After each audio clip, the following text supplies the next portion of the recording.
So our 2024 direct booking rate was 64%. And then up until October of this year, which is like all Airbnb, but it was 71% from January to September. Wow, that's crazy.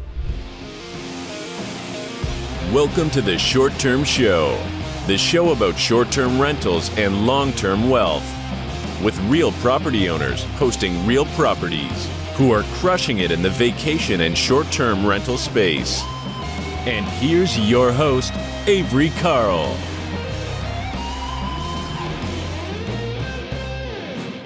Hey y'all, welcome back to another episode of the Short Term Show. Coming up on the end of the year here, very excited to have this guest on. First, got a couple announcements. We are hiring still in the Poconos, Emerald Coast, and Kentucky Bourbon Trail. So if you have any real estate sales experience, you're a short-term rental investor, think that you might be a fit for one of these positions, you can email us at careers@theshorttermshop.com. So today we have a really cool guest. We have Britney Magsig. You might know her from TikTok or Instagram. She's got a huge following on TikTok, and I will let her introduce herself from here. How's it going, Britney?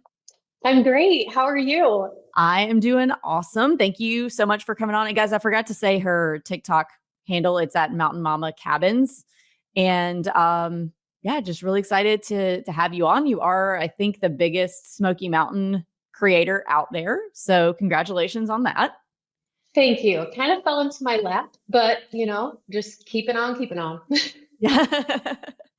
Awesome. So let's start at the beginning. Tell us a little about yourself and how you got into short-term rental investing. Yeah, I started actually as a school social worker. I got my master's degree in social work. I had my master's by the time I was 25. So from a young age, I just knew I felt like I wanted stability, and that probably was because of my upbringing and very loving home, very religious, very faith-based home. Just people don't make sometimes great decisions, and your parents aren't perfect. And my story is very extensive regarding that, but we overcame. And so I feel like stability was also always a priority for me. So I was like, no, if I can give back of, the therapy I've had growing up and being a social worker, I can work in the schools, and that I can retire from the schools. I can get tenure. I'm going to have a stable income. I'm going to have insurance. And that all sounds really great to me. And I loved working with kids. Kids were always my passion. And then it wasn't until I had my first child at the age I was 30, and she was a preemie. So she was born 2 months early. And that rocked my world. I had no idea what it was like being a mom, let alone a preemie mom, and dedicating all of my time into a hospital. And so it wasn't until, and my husband at that time was a real estate broker. So I got to see him be an entrepreneur, run a business, have a flexible schedule.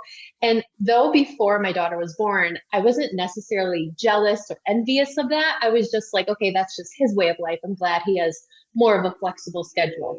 And then it wasn't when my daughter was born and it was time for me to go back in the school for maternity leave, I never felt the most unmotivated I've ever felt in my whole life. I had like a come to Jesus moment of what's most important. I can't believe I have to pour my heart and soul into a community that is not even a part of me. I just birthed this child.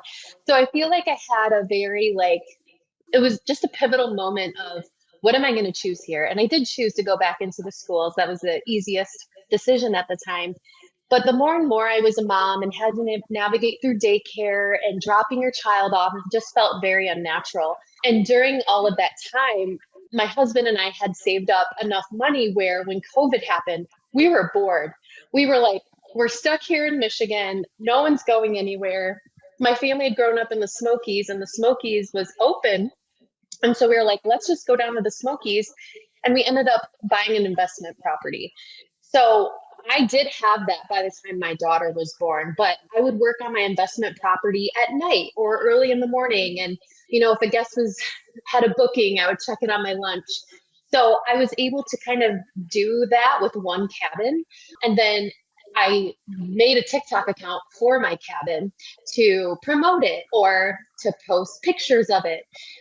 And then as that became larger and larger, I found I became less motivated to do things that I felt wasn't aligning with who I was becoming. that motherhood being, I loved making content. I loved connecting with new people. And then in the investment world, which was all new to me because, when it came to debt, unfortunately, my parents, in order to survive, use a lot of my credit. So I didn't have a great credit score graduating from college.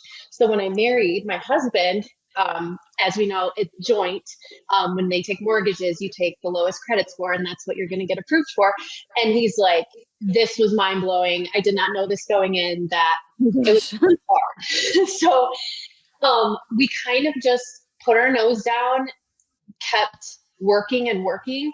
But it wasn't until time went on, then I became a mother of two, that entrepreneurship just made more and more sense because I found myself thinking long term. Long term, I see the education system is broken. But I wanted to create a life for myself I didn't want to escape from, but include my family in. Love that. That's I think that's a very common reason to get into short-term rentals. That's kind of why I did, but accidentally, and we didn't have kids yet. I just knew like the money that I'm making at the job that I have is not going to be enough to warrant, like, we need my income, but it's going to cost more to send a kid to daycare than what I make. And the boss that I had, she didn't have kids, and she was not the type who was going to understand, like, oh, somebody's got strep throat today, I need to stay home. And there was no working from home back then. It was you're in the office every day. We're, very old school. And there was really no sign of any. I'd just gotten passed over for a promotion, and it was a small company. So it was like the only one that was going to be around for the next 5 to 10 years. So I was just like, okay, I'm out of here. What am I doing now? And so looking for that entrepreneurship, I wasn't necessarily quitting to become a real estate agent. I had my real estate license just to kind of do our own deals. But we had 2 short-term rentals in the Smokies at the time, which was enough for my salary, which, guys, please don't listen to this and say, oh, I can quit my job on 2 short-term rentals, because you cannot. I was making $37,000 a year. So this was a different time, and I'm not saying you can do that, but you can certainly start to build your wealth by doing that. So just a little disclaimer. But yes, in order to have flexibility for more time, freedom of time with your family, I think is a very common and good reason to want to get into real estate investing, for sure.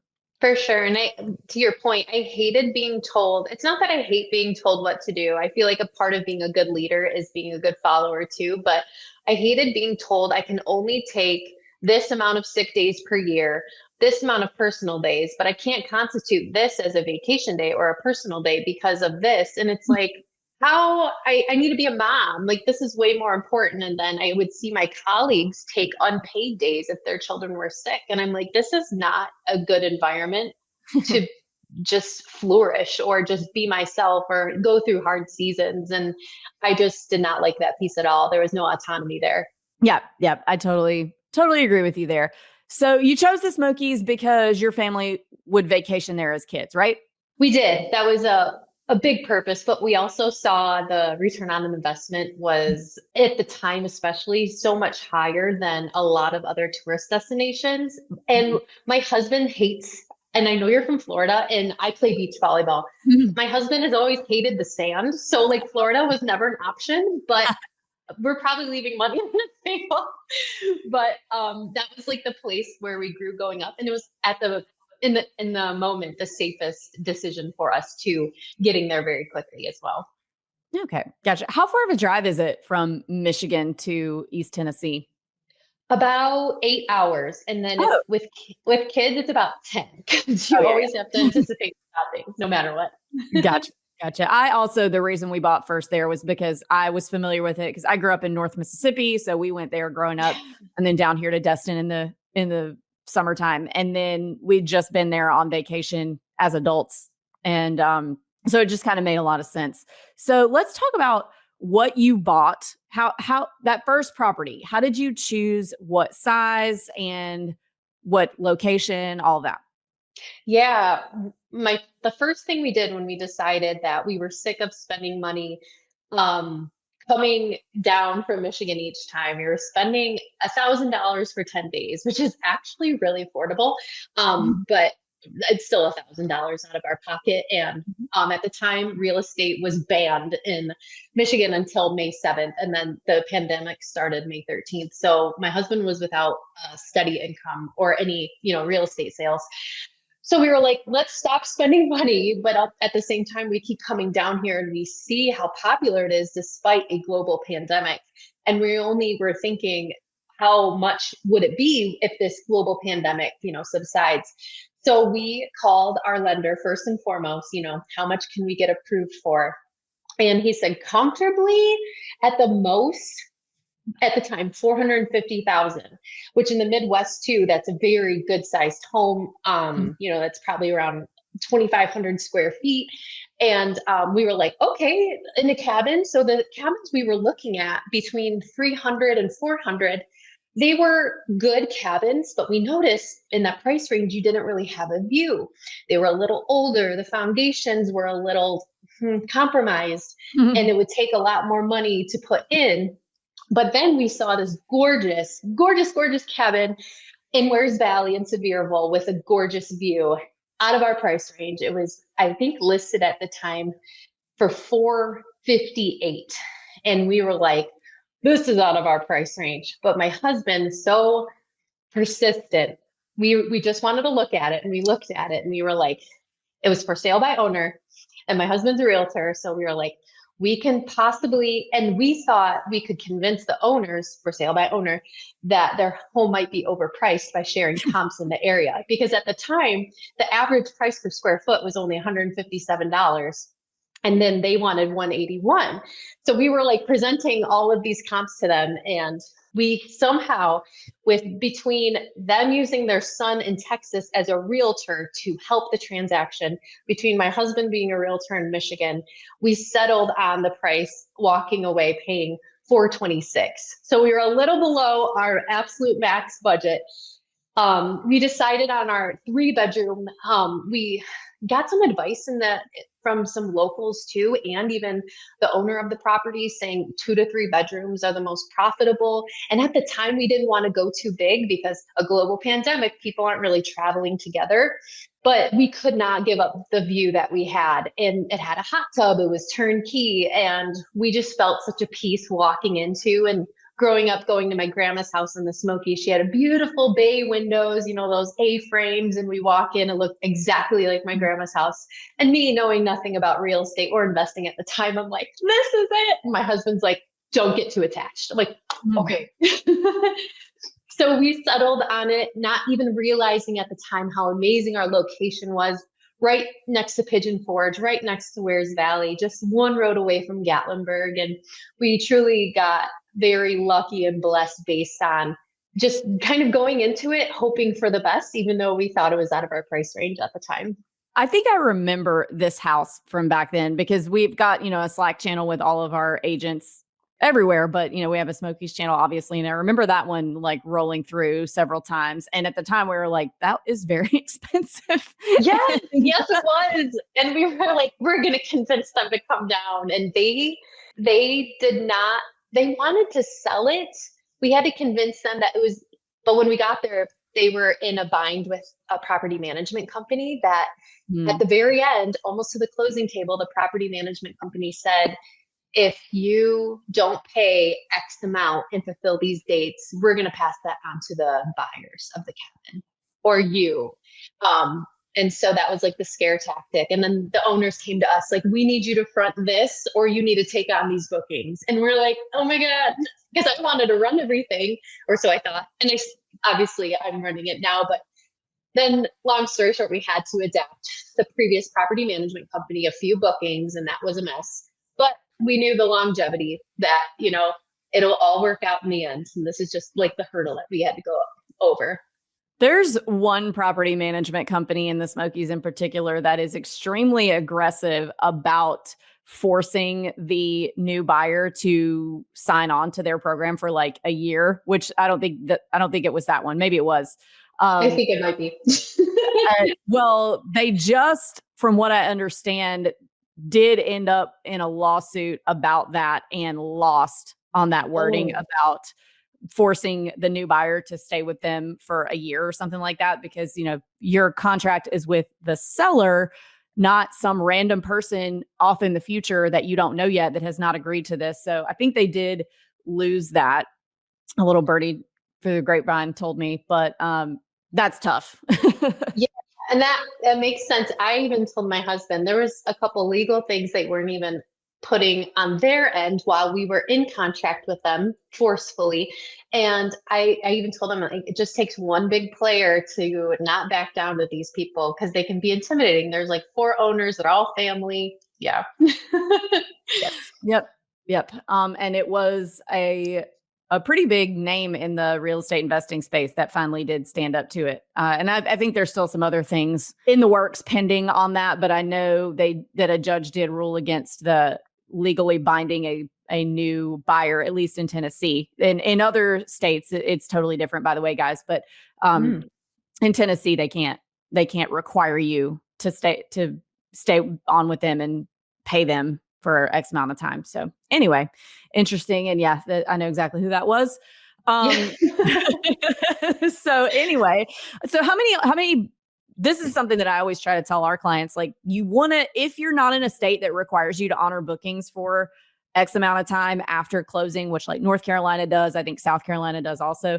But if you're in a state like Tennessee where it doesn't, I always try to tell people, like, you don't want their bookings. You don't know if they booked them super low. You don't know really anything other than the guest is probably going to already be annoyed when they get into your house because they've had to rebook and they've been transferred around. So that already puts you at a disadvantage for your review by doing that. So I try to tell people not to do that if you can help it. But so you were forced to. How did that go? And, did it go smoothly? Did you run into any snags, or how'd you make it through that? How many did you have to take too, by the way? I took 4 bookings and they wanted me to take 7. And then we met in the middle at 4.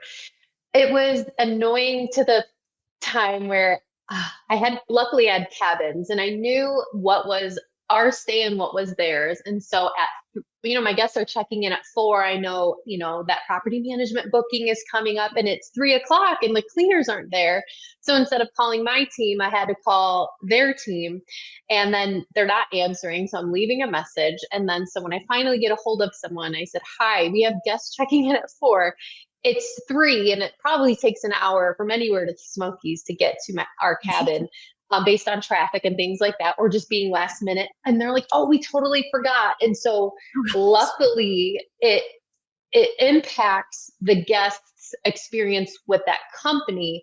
But at the same time, it was just extra work that I had to do, which you're paying them. They charged at the time 40%, which is unheard of to me now, just being in this industry more, of the service that we got. So charging us 40% for what? For me organizing. So I was a little salty about all of that, but that used to be the standard. They used to all charge that out there, 40%, which is why we started self-managing. Because back in the day when we started, there weren't people on the internet or podcasts or anything like that talking about how to self-manage. We just had to, because we wanted to build a real estate investing business. And we said, well, we need that 40% so we can go buy more properties. So we got to figure out how to do this without. And, that was 10 years ago. So, did you start? Yeah. Did you start using Airbnb? So you make a good point. Without OTAs like Airbnb and Vrbo, how would self-managing even happen because of the lack of exposure? I feel like you'd have to live right next to it. Yeah, back then we just put it on Airbnb and Vrbo. So that was 2015. So not like way far back in the day, but pre-COVID. And we just there weren't, we didn't have a property management software, Price Labs. If it existed, we didn't know about it. And so we were doing everything at the beginning of every month. I would look at our calendar and I would send an email to our cleaner. I'd take a screenshot and write out a list of every day that she had to go. So there was 2 different ways that she was seeing it, so she couldn't possibly miss it. And I had to watch like a hawk. If we got a booking, I had to make sure to go tell her and update the schedule. And then inevitably things would get missed because she didn't see an email or something. So it's so much easier to be successful these days than it was back then. Yes, it is. And I take for granted even the camera. So if I know a pest control guy is coming out or lawn care, it's like, okay, good. I know they stopped by or the cleaners are there. I don't have to worry. And that would cause a lot of anxiety, just the unknown if everything's running smoothly. Yes, yes. So, all right, back to your property. So how many bedrooms was it again? 3 bedrooms. 3-bedroom. And you paid 426. How much Yep. How much does this cabin gross a year-ish? Yeah, our lowest year was 2 years ago. It was 98, and we haven't done below 100 for 5 years, and it's anywhere between 100 and 110. So luckily too, it's been very consistent. Okay, so that's been a good performer for you. It has. All right, awesome. So since you've had one, or you have multiple now, right? You have more than this one. Yeah, so we only actually own one outright. And then we have 13 now on our website. And how we work is we're a booking engine for those owners. So every booking we get directly for them, we earn a commission of 10%. And then they pay us a subscription fee each month for me to make social media reels for them. So nice. Yeah, we got that reoccurring revenue too. And then my duties for them. And then whatever booking we get, we're still seeing skin in the game too. Oh, love that. That's a good model. And I want to get to that again in a minute. But my question before that is, so you've now owned one and managed, or not managed, but kind of seen what multiple cabins have done over time. What is your take on the great Airbnb bust of 2022 and 2023? Are we busted?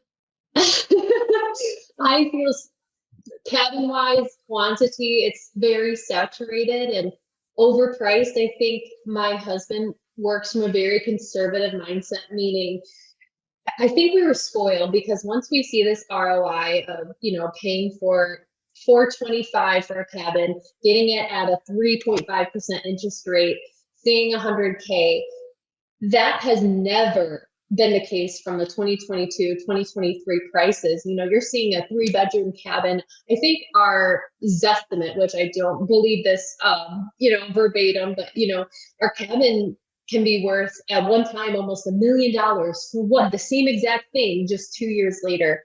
And we just didn't ever pull the trigger on paying twice our mortgage for the same exact thing and not getting the ROI that we were getting. And so we had the mentality, and it was a very conservative mentality. We don't want to fix what ain't broke, but at the same time, I was still in the corporate world, only making, I say only, I feel like for an educator, I was making good money, around $70,000 a year. But it just didn't make quite enough sense for us to keep multiplying when we just felt like we were overpaying. It was like the principle of it for us in that 2022, 2023 bust. So but your income has stayed the same, or roughly? For our cabin? Yeah. Yes. Yeah. So your income has not, of course it drops some from the peak, because no matter how long you own something, there's only going to be one peak and there's only going to be one, lowest year ever. So, but you have not seen a great decrease in income.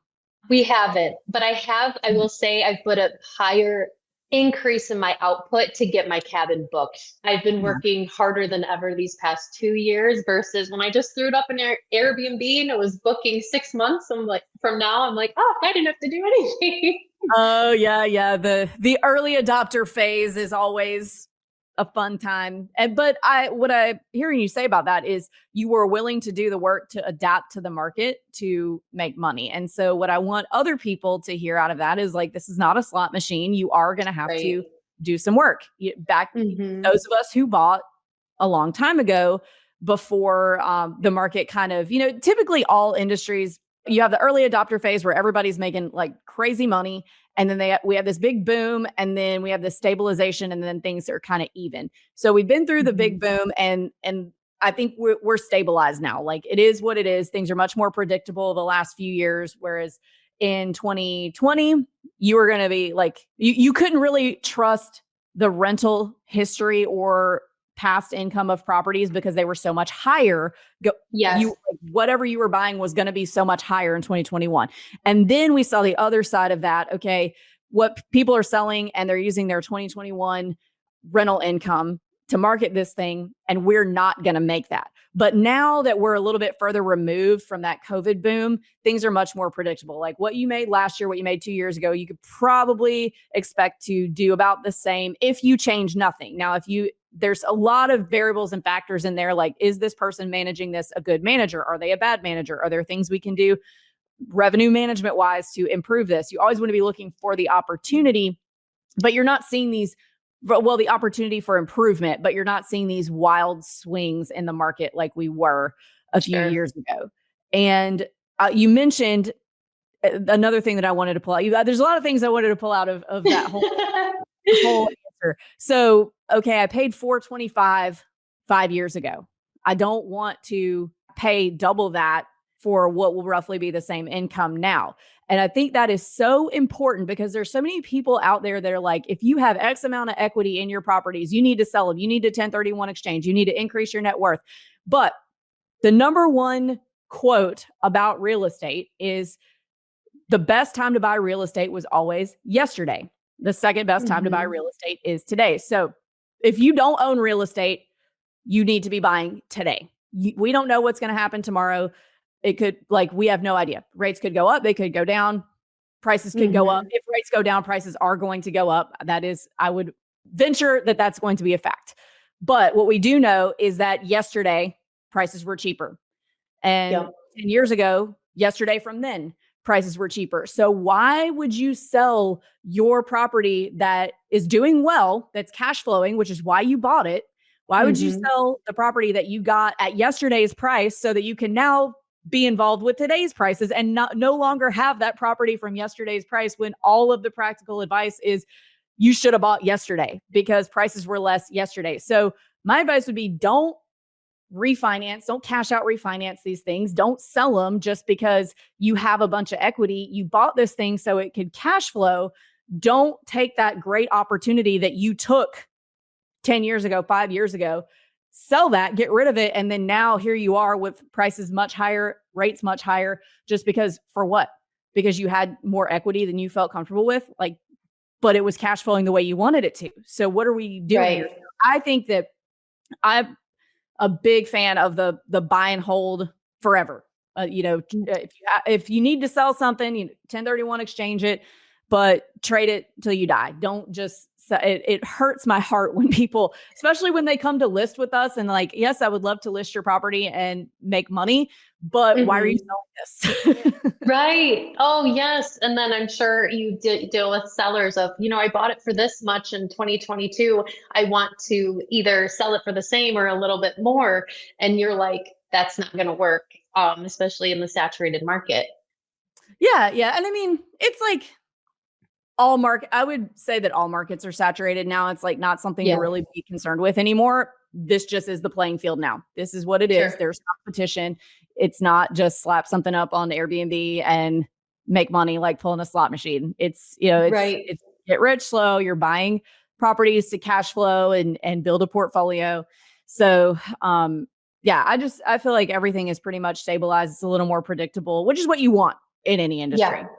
Yeah, definitely. We ended up in 2 years later. So in 2022, we bought a piece of land. I went on a Facebook group in the Smokies and I loved Wears Valley. And I said, hi, does anyone have any property that they'd be willing to sell in Wears Valley? And I got a DM from my neighbor in the Smokies. And I'm like, wait, is this who I think it is? And because we had only connected on Airbnb or TikTok. And anyway, she was selling her piece of land in Wears Valley. We bought it for around $60,000. My husband on the side, this is so nerdy, but he does sports cards.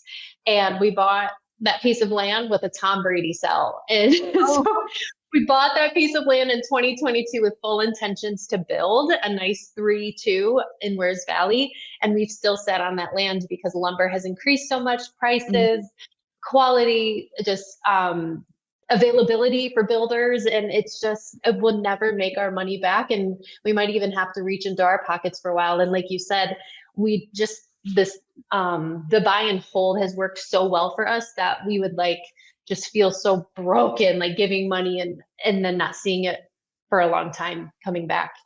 Yeah, I have not built a short-term rental from the ground up. I have bought new construction like spec homes, but I feel the same way. I would just rather buy something existing, get it up and running, and like let's get the show on the road than spending Sure. several years trying to navigate that. So okay, I think let me get to the questions that I feel like people want me to ask you. You have like 300,000 followers on TikTok. So on and so many people that are listening have started Instagrams, TikToks, social media for their properties so that they can market and get direct bookings. So I guess my first question would be, how were you able to grow your property social media the way that you have? I think that's the question that everybody has. Yeah, I think I was able to grow the property alongside what I was putting out there because I wasn't just putting out the property. I was attaching who's hosting this property, what are my thoughts about the property, and TikTok does not like Airbnb in general. We're landlords, we're Fair. slums, we're Yeah. this, we're I've that. been through so many things. Oh, So many things. Like we should start killing landlords like Mao. You should be killed. I'm like, dude, what? right. Why are I you know. so crazy? But yeah, Yes. so you've done this in an environment where people don't like real estate investors. So that makes it even more interesting. Yeah, and so I took that. I'm pretty competitive in nature, so I had a chip on my shoulder when I'd see those comments. And so I took that as an opportunity to respond, with my story. And not that my story would be better than a real estate investor who had worked in a different way and from the ground up. Or maybe there was another investor that was blessed to have family that had a family business and he got a great, college gift and he utilized it to the best of his potential. And I view nothing wrong with either of those stories, but I just wanted to take the opportunity to share mine. I'm like, well, I'm not a big BlackRock company buying up neighborhoods. I'm just a girl from visiting the Smokies that wanted to do this. But the more I found, I would talk more about my experience in the Smokies and then how much I loved it or what I did as a host. And, people love Airbnb stories of talking about guests and situations. And I always say too, to tread lightly about that because you don't want to lose business or make future guests think like, oh, if something bad happens, I'm going to end up on TikTok. So I do tread a fine line. I'm aware of that. But I found growing is so much easier because there's only so many times people are going to swipe through a beautiful cabin that they've already seen, that they've already had in their head. I can't afford this, or my schedule's too busy to go, or I'll never go to the Smokies. My family place is in Myrtle Beach or Destin, Florida. So I wanted to make a way where people wanted to invest more in who I was. And I found the more I shared about who I was personally, people relate with that and they want like more of like a friendship, the connection I felt like I was giving and also I was receiving. And there have been so many pivotal life moments that I've brought to social media just because my trust with my audience, they're very loyal, they're very kind, they love the Smoky Mountains, and it's just like I can relate with all of them. I think my analytics, everyone's between the ages of 25 and 65, and it's just, like my kind of people. So I started building friendships and then people would ask more about my life. And so I feel like the best way to grow a social media account is making sure that your face is in front of it, because out of the thousands, tens of thousands of hosts in the Airbnb world, I also wanted to stand out of like why you should choose me above any other cabin or any other property management company. And have you seen that translate into more direct bookings? Definitely. So our 2024 direct booking rate was 64%.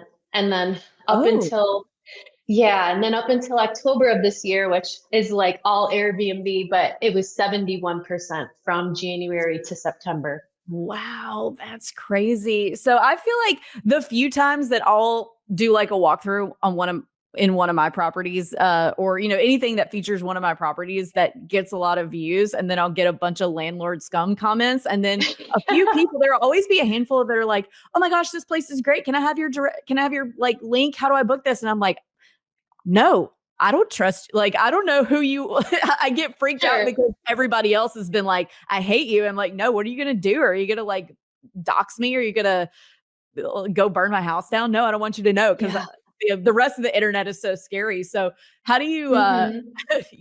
I assume that's never happened and I'm being crazy, but you're kind of proof that like, wow, this really does work. And maybe I should accept those people and not be scared that they're going to like come find me.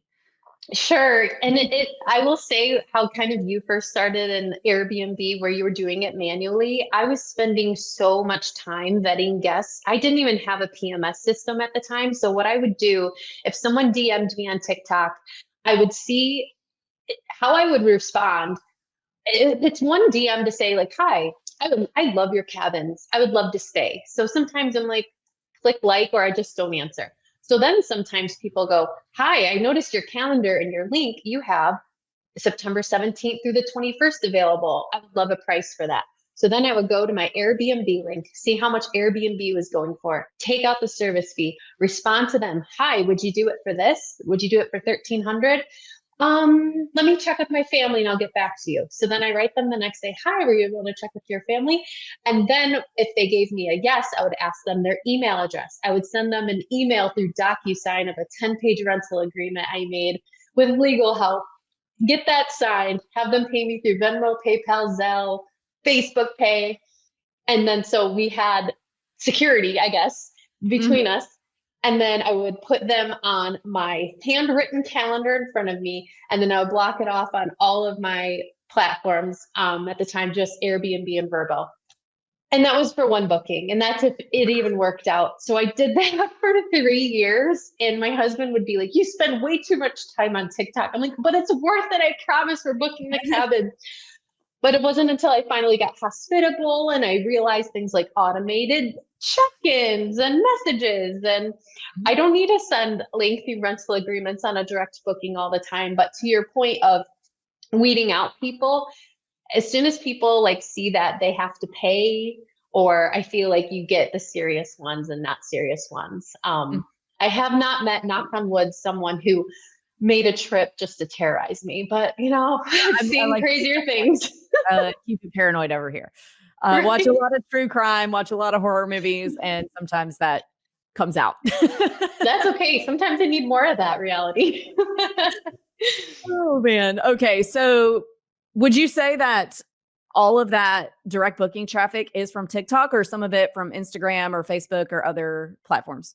Yeah, I'd say the majority was from TikTok. My Instagram didn't really grow until this year, until I started. It's so funny how social media works. Mhm. I was so afraid of showing my face on Facebook and Instagram. I was so afraid of how my community would perceive me. It's not common to have a follower count like mine in the greater Lansing area of Michigan. And my husband is a um like a storied realtor here. I don't know how else to say that. He is known here. So I was very tiptoeing around like, how much of my personality do I show? And we've have had conversations of like, if you talk about this, just know how this will represent me. So I feel like I was always on like, oh, like I was just never able to be myself. And so once I was able to grow my Instagram. It's funny how that works. You start posting more on Instagram, you get more of a following. I was so worried about people seeing the real me on Instagram and Facebook. But even sharing my pivotal life moments, my poor son got into an accident this summer I and saw that. he's doing so much better. But I was always so used to bringing my life to TikTok and just like, that's kind of how I just always did. This is my life. This is what's going on. If I can't get back to you guys, this is what I'm dealing with. And so people were so inspired or worried about my story or just wanted to see what was next. So a lot of those just big life events got a lot of people to our page, and just random things, trends I've posted that got a lot of traction. And so it grew exponentially. But I was so afraid to post on Instagram and Facebook for a while. But now each one is averaging about 25,000 followers, which, to any content creator that feels good, but it's more of like, okay, I just need these people to book. As long as we get conversions, that's when it means the most. Yeah. Okay. Awesome. So we're getting towards the end of the show here. So this is the last question I'll ask before our final three. So what would be your advice for maybe not a new investor, but somebody who wants to build a social media presence for their properties? What would your advice be for them? My advice would be get ready to be consistent. Even on Instagram, posting at least twice a day. The good thing with Instagram is you can cross post to Facebook pretty easily. But even on TikTok, getting used to posting 3 to 4 times a day to start your account is very important because people want a reason to come back to you. They want to be entertained by you. If you're only throwing things up once a week, it's hard to kind of get a gauge of who you are. And then I feel like more posting consistently more brings you more ideas. You're more inspired and inspired by your own ideas and what you want to put out there. And like, oh my gosh, I talked about this. I can expound on this. And then kind of getting used to the editing tools. So editing freaks people out. And, aligning the words and the music and captioning it. And once you can get comfortable with using those things and even a video editing tool that you like, that I feel like is the meat and potatoes. That's the hardest part of growing an account is the consistency and the logistics. But the easiest part for me is just being myself. And so how do I not even curate myself it's like, how do I put myself or my thoughts into what people like, which is typically a 12 to 17-second video when I want to talk for 10 minutes. So it's kind of like getting the most important points out there first with social media. And a lot of people hate to hear this. It is a reality. And that's why I love your account so much. You put your face on it. Like I knew exactly, of course you two have your other social media accounts, but it's so nice hearing other hosts speak from their own mouth of the hardships or what they go through, or even the triumphs, and putting your face in front of it. You're going to see a lot more growth because people trust you and want to hear what you have to say.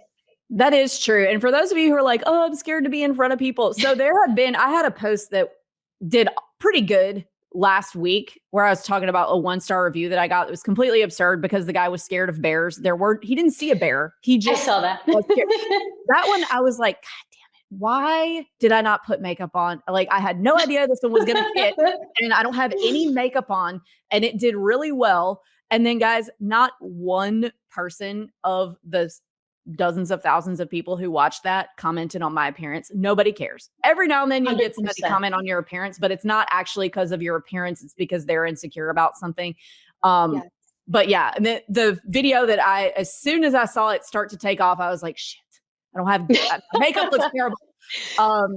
Not one single person commented on my appearance. So don't worry about that. Nobody's going to call you names or ugly or anything like that. That was a big fear. Yeah, it's so true. I just had a video hit 1 million a couple weeks ago talking about a guest who booked a one-night stay, which is so taboo in our arena. And I was about to go into my yoga class, and I did not look like I was unrecognizable probably to a lot of people. And yeah, like you said, not one comment. I feel like when people see people are performative, like they sit in front, I'm going to tell you next about this. Everyone's like, scroll. It's like, the closer I tell people to it's strategy, like I learned this from another TikTok coach, but even the closer you hold your phone to your face, people are like FaceTime, they're engaged with you. So the farther you are away, the farther you do feel from the audience. And that does translate. Yeah. Awesome. Well, great advice. So we are to the end of the show. We have got 3 questions that we ask every guest at the end of the show. First one is, what advice would you give 20-year-old Britney if you knew then what you know now? The advice I give 20-year-old Britney is, when I grew up in my faith-based home, money was a taboo topic. It was associated with greed. It was associated with, rich, and we want to be rich in Jesus, right? Which nothing wrong with that. But I wasn't taught about debt. I wasn't taught about debt to income ratio. I wasn't taught.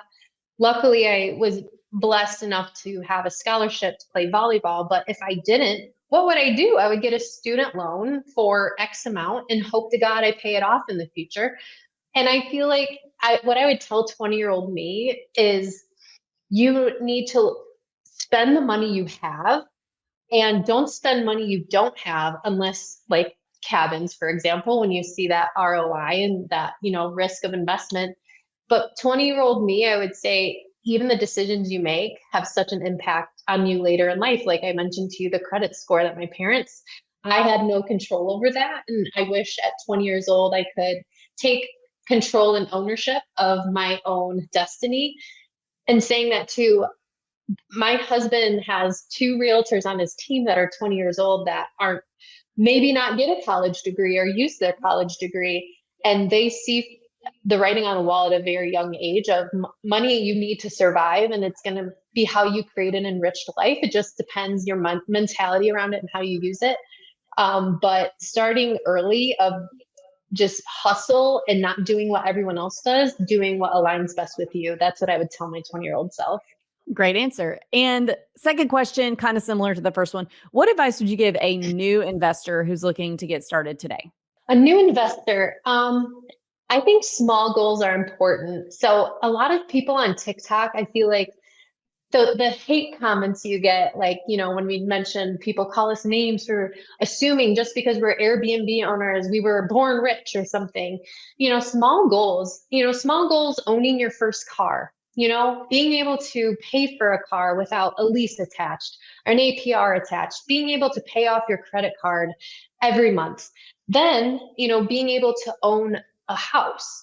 All these small goals, being able to of ownership will help you take pride in wanting to own maybe an investment property, whether it's a long-term rental, a short-term rental, being able to multiply the ownership you've already had. And then once you get to that point, helping others. So, landlords aren't always bad. It's like you provide a place for people to, habitate in when their credit might not be good. And I always think the more money you have too, the more you're able to get back. Like I mentioned, the mindset, but a new investor, just start small with owning little things along the way. And then you'll want more because it feels good. Great advice. And last question, what's your favorite book that's impacted your mindset? I had mentioned this on another podcast, and it's kind of funny, the stark difference, and I'll mention two of them. The Subtle Art of Not Giving a Crap, even though it's replaced with the F word. Oh my gosh. So I was always a people pleaser growing up. I read a room pretty accurately. And so it's like, I wanted to say things that would never hurt anybody, or then I would take other people's burdens on. So that book taught me by Mark Manson, even though it's raunchy, it's like, you need to not worry about other people's problems, because then you create chaos in your own mind that impacts your intimate everyday life. And then on the flip side, a faith-based book I love, it's personality types. And I know my Enneagram per se, and I'm an Enneagram 3. There's 9 personality types, and it's called The Gospel for Enneagram. And I'm like, I'm what they call the achiever, image conscious. This is like the worst of them, but image conscious. You feel like you are what your accomplishments are. You're very like, athletes are like this a lot, performance. But that book really rooted me of like who I am in Christ. And it's not about my output or people will like me for what I do, but for who I am. And so I've been trying to really believe that. Also having a good character along the way, but really believing that about myself versus always trying to do or win. That is both great recommendations. So thank you very much for that. And thank you so much for coming on. Last question. If our guests want to follow you on social media, they should be able to find you very easily, but how do they do that? Yeah, go to TikTok, Instagram, Mountain Mama Cabins, and on Facebook, Mountain Mama Cabins, all spaced out. Hopefully you'll find me. And then on Google, now we have our Google Analytics up, but if you want to go book a cabin of ours, mamacabins.com. Love it. Thank you so much, Britney, for coming on. And guys, we will see you next week. Yeah, thanks, Avery.